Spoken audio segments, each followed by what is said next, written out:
Kalau DIP tinggalkan kabinet, it means only one thing. DIP dah hilang kepercayaan kepada Anwar Ibrahim. Dia mungkin tak akan tinggalkan Madani kerana dia akan nampak buruk, kerana kerajaan tumbang kerana dia.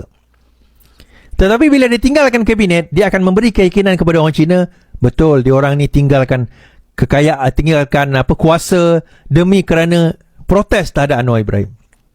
So kembalilah keyakinan pengundian Malay tu, okeylah, tak apalah. Tapi pada Anwar, dia akan ada masalah, tuan-tuan. Masalahnya apa? Masalah adalah untuk nak menghadapi keadaan masa hadapan dia nak bergabung dengan siapa.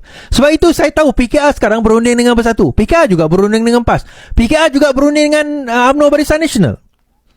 Di Melaka ini, BN ada berbincang dengan PKR. Dalam masa yang sama, BN juga ada berbincang dengan PAS, dengan PN. So PN sekarang ini sedang mengatur langkah. Dan, saya bagi tuan-tuan heads up. Tahun depan, 2 tahun lagi, 2028, pemilihan parti sekali lagi.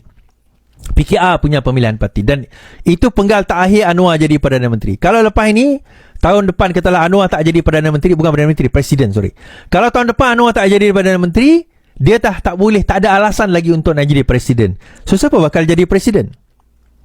Tuan-tuan tahu tak move yang sebelum ini berlaku kan? Tiba-tiba Izzah letak jawatan. Izzah letak jawatan, kita